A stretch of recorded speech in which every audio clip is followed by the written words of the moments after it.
friends, Marni Hockenberg here.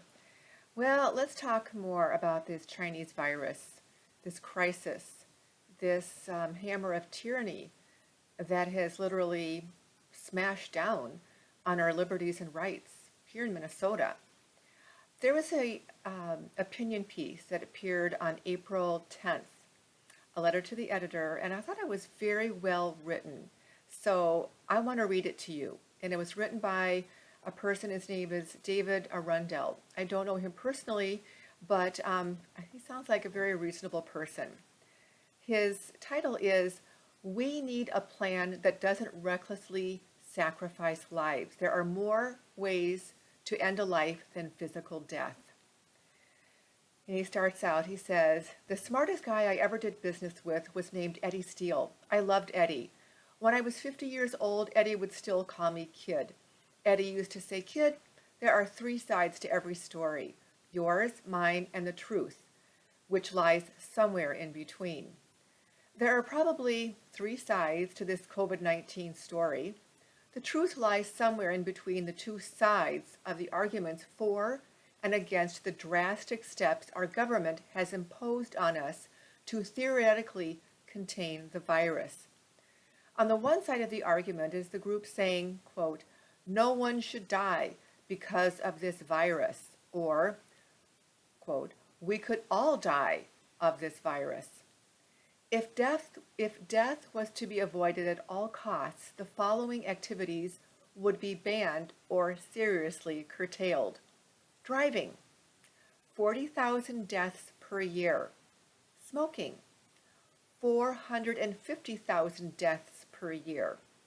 Alcohol, 80,000 deaths per year. Abortion, around 650,000 deaths per year. There are many ways to die. Not all of them are physical. There is emotional death, mental death, financial death, relationship death, and social death. And as a society, we seem to be obsessed mainly with physical death. But is it better to be, quote, 'alive, but dead mentally, emotionally, or financially?' We may have saved some lives with our drastic measures to contain the virus, but many, many people have died in other ways. The phrase 'death by 1,000 cuts' has been wrongly attributed to William Shakespeare. Nowhere in his plays does that phrase appear, although he does talk about death often. Death by 1,000 cuts is a translation of the Chinese word, and I don't know how to pronounce this, lingchi, Lingchi. The slow process of dying, a lingering death. Let me repeat that, a slow process of dying a lingering death. Lingchi was a form of torture used in China from about 900 AD until it was banned in 1905. You don't want to read a more graphic description of the process, so I will spare you that. I, along with many others I know, are now at the hands of our own government, experiencing lingchi. I am self-employed, and by the way, I am also self-employed, so as is the writer. I don't do this, but he writes, I sell aircraft parts to airlines. There are 0 requests for parts now. My airlines are mostly grounded, and most personnel cannot go to their offices. No requests for parts, no sales, no income. I have worked my butt off for 7 long years to grow this business, and it is done. One of my brothers owns 3 restaurants and 2 event centers in downtown Minneapolis. They are shuttered. He laid off 150 employees. He has spent 10 years growing his business. He has poured everything he has into them with great results. He told me that 40% of all restaurants will never open again. His 3 restaurants may be among that 40%. One son works for an ad agency. They have had their hours reduced 25% and have been given a 25% reduction in salary. Another son is the director of operations for a motorcycle gear company. They have been given a 40% reduction in hours and a 40% reduction in pay. The next step for both of them is being totally laid off. My daughter managed several restaurants and has been laid off. Lingchi, death by 1,000 cuts. No one in my family is dead yet, but if the cuts keep coming, what is the other side of the, quote, shut it all down and stay at home mentality? I suppose it would be eat, drink, and be merry, for tomorrow we shall die. In other words, no attempt to subdue the virus, limit the effects. Certainly that is not the truth either. So, as my friend Eddie Steele used to say, the truth lies somewhere in the middle. By the end of April, the decision makers, who to this point are saving some lives, but quote-unquote killing many people's income, businesses, and mental, emotional, and financial lives, need to have a plan.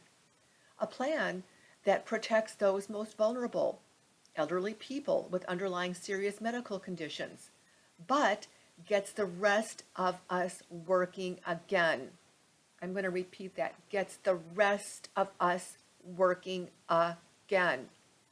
More carefully, with awareness about how to avoid getting sick, but back to work and back to living again.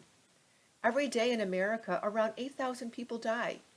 In a month in America, around 250,000 people die. So far, some 18,000 have died from the corona-19 virus, or the virus has contributed to their deaths. Or, as a side note, it was falsely put on their death certificate as coronavirus. That was just my own little side quote. Back to the article.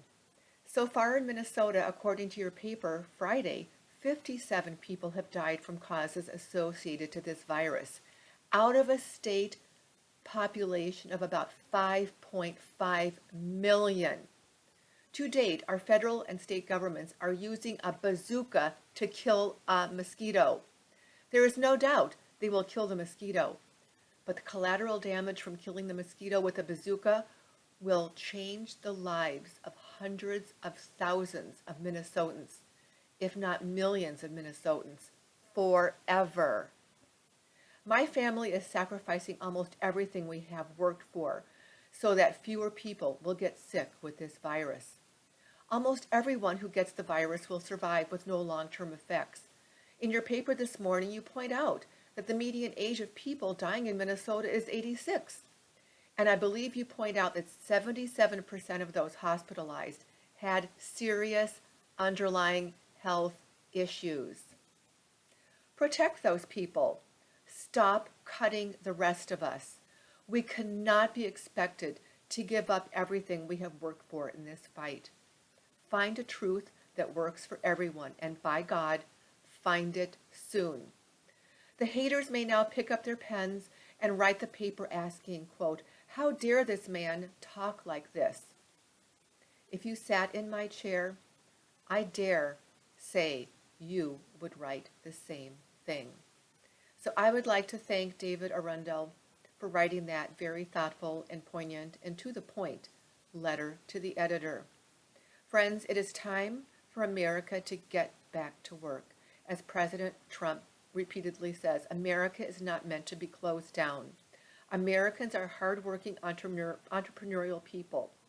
We're done with the tyrannical government with their ideologies to destroy us. We're done with that. We see what's happening. They're literally turning the lights out on America, and we're not going to stand for it anymore. I'm going to make another video about this, but I just wanted to let you know that this Friday, April 17th, from noon to 3, patriots in Minnesota are going to go protest in front of the governor's mansion in St. Paul. And we are going to send a message that Minnesota needs to get reopened for business. And Governor WALZ, you are not king, and we are not your subjects. Tyranny has no place in America, and we won't stand for it anymore. We must open up for business. We must fight for liberty, friends. This is, I believe, our do or die moment.